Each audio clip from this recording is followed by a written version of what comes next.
मी राजेश चंद्रे भोकरवरून. मित्रांनो, आपण चर्चा करूया आज भोकर पुरवठा विभागाची. भोकर पुरवठा विभागाचा भोंगळ कारभार, राशनचे गोडाऊन खाजगी लोकांच्या हवाली. तर आपण पाहूया भोकर तहसील अंतर्गत येणाऱ्या पुरवठा विभागाचा सावळा गोंधळ समोर आला आहे. भोकर राशनचे गोडाऊन चक्क खाजगी लोकांच्या ताब्यात देण्यात आले. अधिकारी मात्र बिनधास्त गोदाम मोकळे सोडून वैयक्तिक कामासाठी बाहेरगावी गेल्याची घटना उघडकीस आली. आपण पाहू शकता की या ठिकाणी गोरगरिबांना मिळणारे जे राशन आहे ते राशन कुणाची हवाली असते, याच्यावर लक्ष कुणाचं कुणालाही खबर नाही. गोदामपाल हा अन्न व नागरी पुरवठा विभागाच्या गोदामाचा मुख्य जबाबदार अधिकारी असतो. वितरणासाठी आलेले प्रत्येक धान्य वजन करून व तपासून घेणे हे बंधनकारक असते व गोदामातील धान्य व्यवस्थित पद्धतीने स्टॉक करून ठेवणे व प्रत्येक 15 दिवसांनी धान्याचे आर्द्रता, कीटक, उंदीर, बुरशी तपासणी रजिस्टरमध्ये नोंद करणे, वेळोवेळी फवारणी व ध्रुवीकरण करणे आणि गोदाम स्वच्छ ठेवणे व धान्य हवेशीर ठेवणे व वरिष्ठ अधिकाऱ्यांना कुठलाही पूर्वसूचना न देता गोदाम न सोडणे ह्या जबाबदाऱ्या गोदामपालच्या असताना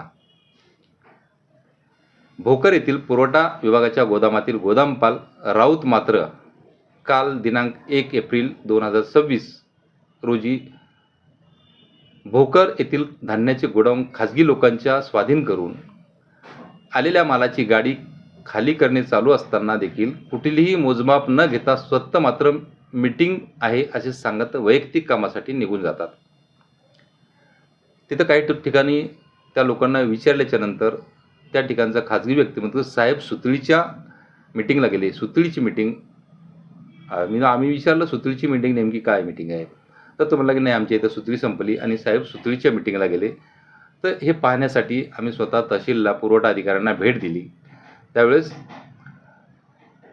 वैयक्तिक कामे करण्यासाठी निघून जातात ही बाब अतिशय गंभीर असून या वेळात धान्याची चोरी झाली किंवा एखाद्या धान्यातून विषबाधा निर्माण झाल्यास या जबाबदार कोण असा प्रश्न या निमित्ताने उपस्थित होत आहे. तर भोकर तालुक्यात एकूण 90 राशन दुकान असून प्रति दुकानात दर महिन्याला 150 ते 200 गहू तांदळाच्या बोऱ्या येत असतात. परंतु यामध्ये पाहिले असता प्रति बोरी 1 ते 1.5 किलो माल कमी येतो. अधिकाऱ्यांना विचारलं तर ते म्हणतात आम्ही 50-500 देत असतो. परंतु राशन दुकानावर जर मोजमाप घेतले तर त्या ठिकाणी 1 ते 1.5 किलो प्रति बोरी माल कमी येतो. तर मग हा माल जातो कुठे? या ठिकाणी अंदाजे प्रति दुकानात 1.5 ते 2.5 क्विंटल पुरवठा कमी होतो. प्रति दुकान 2 क्विंटल जरी धरला तर 90 दुकानामधून 18,000 किलो माल खपवला जातो. म्हणजे 180 क्विंटल मालाचे साधारणतः काळ्या बाजारातील किंमत प्रति क्विंटल 2,000 रुपये प्रति 3,60,000 रुपयाची पुरवठा विभागात होत असल्याचे राशन दुकानदारांना दिसूनही काही बोलता येत नाही. एवढी मोठी या ठिकाणी डकैती होते. जवळपास 3,60,000चा प्रति माह हा माल खपावला जातो. दुकानदारांना काही बोलता येत नाही आणि ते काही बोलतही नाहीत.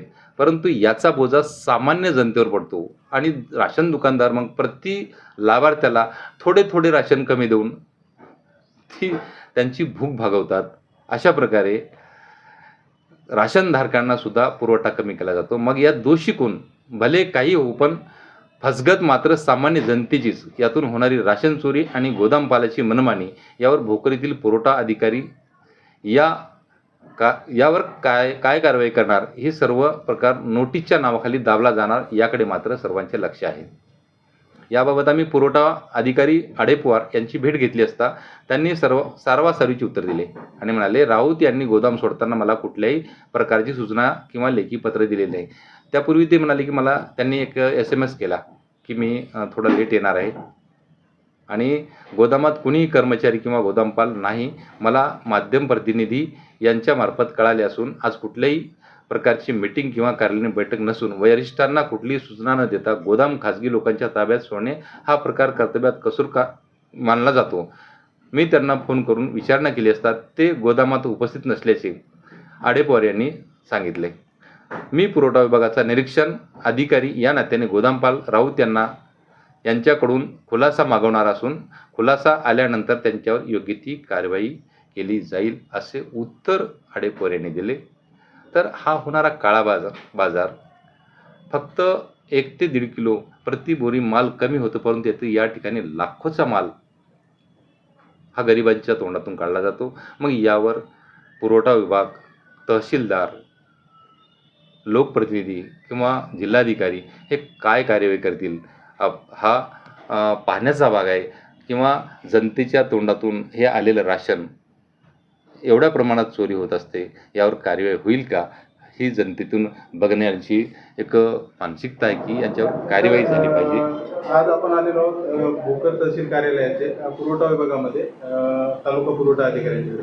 तर आता थोड्या वेळापूर्वी आम्ही आपला पुरवठा विभागाचा जो गोडाऊन आहे त्या गोडाऊनमध्ये बघितलं की त्या ठिकाणी एकही असा कर्मचारी किंवा अधिकारी त्या ठिकाणी जो नेमून दिलेला असतो तो उपलब्ध नाही. काय सांगायला आहे?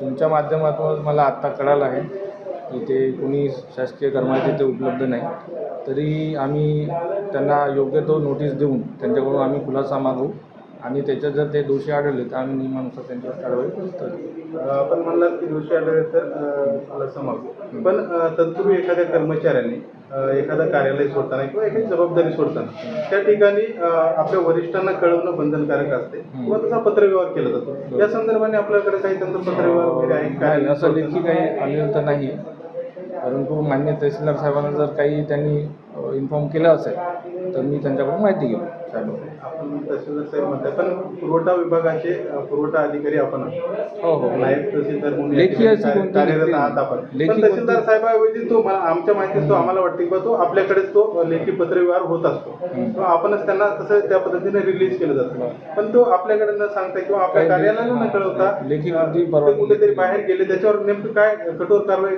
कराल? आम्ही आता खुलासा मागू ना त्यांना, खुलासा मागू. खुलासा जर समाधानकारक नसल्यास त्याच्यावर योग्य ते नियम.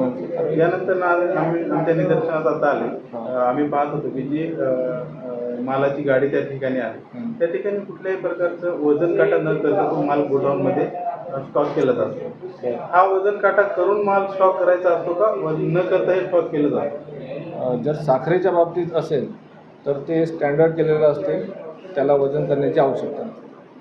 तर त्या ठिकाणी आम्ही गेलो, तिथे संबंधित खाजगी लोकांकडून कळालं, कारण की त्या ठिकाणी खाजगी म्हणजे हा माल म्हणते खाजगी लोकांकडून त्या ठिकाणी कळालं किंवा कर्मचारी त्या ठिकाणी एकही नव्हता की तिथील जे गोदामपाल असतील नेमून दिलेले ते गोदामपाल तहसील कार्यालयामध्ये सुतळीच्या मिटिंगला गेलेत असं कळालं. असं या सुतळीची अशी काही मिटिंग आपल्याकडे असते का? नाही, अशी काही मीटिंग वगैरे नसते.